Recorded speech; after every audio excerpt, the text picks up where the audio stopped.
குன்றத்தூர் லொகேஷன்ல Kundrathur register office nearby பார்த்தீங்கன்னா little flower school Vivekananda school nearby பார்த்தீங்கன்னா ஒரு 2 BHK இண்டிவிஜுவல் ஹவுஸ் தான் பார்க்கலாம்னு வந்திருக்கோம். வாசல் பார்த்தீங்கன்னா நார்த் ஃபேசிங் பார்த்து கொடுத்துருக்கோம். வீட்டோட லேண்ட் ஏரியா பார்த்தீங்கன்னா 1064 ஸ்கொயர் ஃபீட் வருதுங்க. பில்டிங் பார்த்தீங்கன்னா 1020 ஸ்கொயர் ஃபீட் வருது. எலிவேஷன் பியூட்டிஃபுல்லாக கொடுத்துருக்கோம். கேட் பார்த்தோன்னா ஸ்கொயர் ராட்ல கொடுத்துருங்க. பெரிய கேட்டாக வந்துடும். உள்ள வந்தோன்னா கார் பார்க்கிங் வருது. நல்ல ஸ்பேஸான கார் பார்க்கிங் வரும். சைட்ல உங்களுக்கு செட் பேக் இருக்கு. படிக்கட்டு கீழே பாத்தீங்கன்னா வாஷிங் மிஷின் வைக்கிறதுக்கான ப்ரொவிஷன் கொடுத்துருக்கோம். மெயின் டோர் பாத்தீங்கன்னா டீக்ல கொடுத்துருக்கோம். சூப்பரான டிசைன்ல. உள்ள வந்தோன்னா லிவிங் கம் டைனிங் ஹால் வருது. நல்ல ஸ்பேஸான ஹாலா வரும். ஜன்னல்லாம் ரொம்ப லாங்கா கொடுத்துருக்கோம். வென்டிலேஷன் நல்லா இருக்கும். ஃபால் சீலிங் பண்ணலங்க. ஸ்பாட் லைட் ப்ரொவைட் பண்ணி கொடுத்துருக்கோம். வாங்க நம்ம ஃபர்ஸ்ட் பெட்ரூம் பார்க்கலாம். ஃபர்ஸ்ட் பெட்ரூம் பார்த்தீங்கன்னா இதுல ஒரு ஃபர்ஸ்ட் டோர் வந்துருங்க.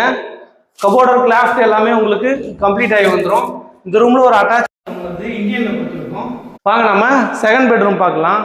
செகண்ட் பெட்ரூம் இதில் ஒரு ஃபர்ஸ்ட் டோர் கொடுத்துருக்கோங்க. ஜன்னல்லாம் யூபிவிசியில் வருது. இது மாஸ்டர் பெட்ரூம். நல்லா பெரிய பெட்ரூமாக வந்துடும். கபோர்டர் கிளாஃப்ட் எல்லாமே கம்ப்ளீட் ஆகி வந்துருங்க. இந்த ரூமில் ஒரு அட்டாச் பாத்ரூம் இருக்குது. வெஸ்டர்னில் வந்துடும். கிச்சன் பார்த்தீங்கன்னா கிச்சன் மேலே ஃபுல்லாகவே கிரைனட் ஒட்டி கொடுத்துருக்கோம். மாடுலர் கிச்சன் எல்லாமே கம்ப்ளீட் ஆகி வந்துருங்க உங்களுக்கு. ஜன்னல்லாம் யூபிவிசியில் கொடுத்துருக்கோம். கபோர்டர் கிளாஃப்ட் எல்லாமே உங்களுக்கு கம்ப்ளீட் ஆகி வந்துடும். கிச்சன் பேக் சைடும் பார்த்தீங்கன்னா உங்களுக்கு 4 அடி செட் பேக் இருக்குங்க. ஃபாலோ பண்ண மறந்துடாதீங்க.